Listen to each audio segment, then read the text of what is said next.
दो भाग में बट गई आर्मी। बांग्लादेश में क्यों भड़की हिंसा? बांग्लादेश में हिंसक प्रदर्शन की आग फैलती जा रही है। 4 अगस्त को हुई हिंसा में करीबन 100 लोगों की मौत हो गई, जिसमें कम से कम 1 दर्जन से ज्यादा पुलिसकर्मी और कई पत्रकार शामिल हैं। बांग्लादेश की राजधानी ढाका समेत देश के ज्यादातर हिस्सों में इंटरनेट सेवाएं बंद कर दी गई हैं और अनिश्चितकाल के लिए कर्फ्यू लगा दिया गया है। बांग्लादेश में जारी हिंसा पर संयुक्त राष्ट्र संघ ने भी चिंता जाहिर की है। बांग्लादेश में हिंसक प्रदर्शन की जड़ आरक्षण है। दरअसल यहां सरकारी नौकरियों में 56% आरक्षण लागू है।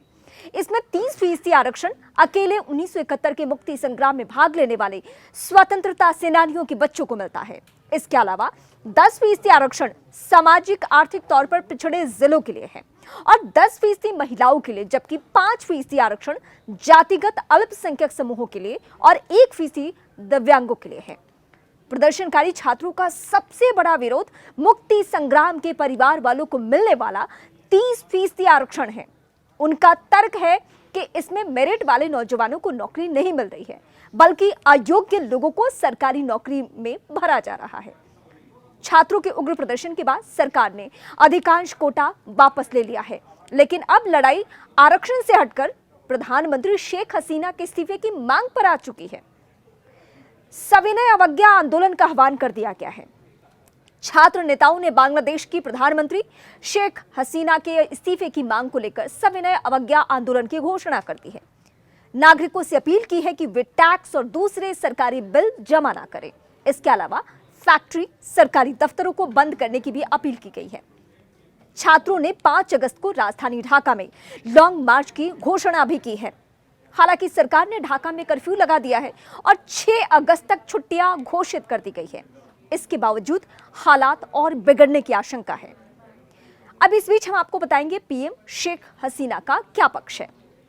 बांग्लादेश की पीएम शेख हसीना ने प्रदर्शनकारी छात्रों को आतंकवादी करार दिया। 4 जुलाई को नेशनल सिक्योरिटी काउंसिल की बैठक में शेख हसीना ने प्रदर्शनकारियों से कड़ाई से निपटने का निर्देश दे दिया। बीबीसी बांग्ला की एक रिपोर्ट के मुताबिक इस बैठक के बाद पीएम के प्रेस विंग की तरफ से एक बयान जारी कर सविनय अवज्ञा आंदोलन के दौरान आतंकी हमले की चेतावनी जाहिर की गई है। छात्र संगठनों का आरोप है कि सरकार इस चेतावनी के बहाने छात्रों पर बर्बर कार्रवाई कर सकती है। कैसे सरकार के खिलाफ ये पूरा आंदोलन हो गया, वो समझना भी जरूरी है। बांग्लादेश में प्रदर्शन की शुरुआत जुलाई में ही शुरू हो गई थी। तब प्रदर्शन मुख्य तौर पर आरक्षण के खिलाफ था। पिछले महीने भी हिंसक प्रदर्शन में करीब 200 लोगों की जान चली गई थी। सरकार ने जब प्रदर्शनकारियों से निपटने के लिए सख्ती बरतनी शुरू की तो छात्र और उग्र होते गए। इसके बाद जब सरकार ने प्रदर्शनकारियों को गोली मारने वाली याचिका दाखिल की तो मामला और भी बिगड़ गया। अब यह प्रदर्शन सीधे सीधे सरकार और प्रधानमंत्री शेख हसीना के खिलाफ नजर आ रहा है। लेकिन इस बीच सवाल यह है कि क्या सेना भी सरकार के खिलाफ है? शेख हसीना के 15 साल के कार्यकाल में यह पहली दफा है कि इतने बड़े पैमाने पर प्रदर्शन हो रहा है। सरकार ने प्रदर्शनकारियों से निपटने के लिए सेना को उतार दिया है।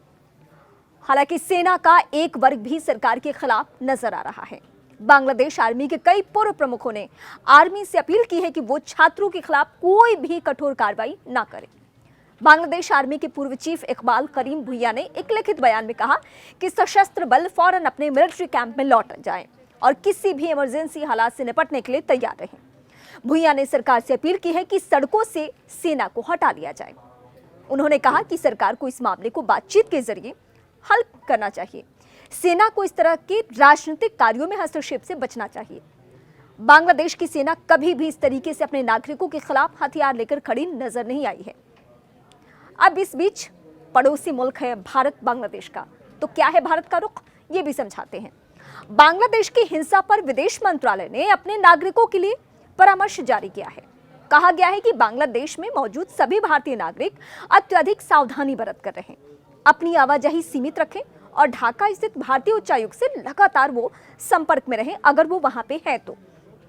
इसके अलावा सरकार ने अपने नागरिकों को अगले आदेश तक बांग्लादेश की यात्रा न करने की भी सलाह दी है।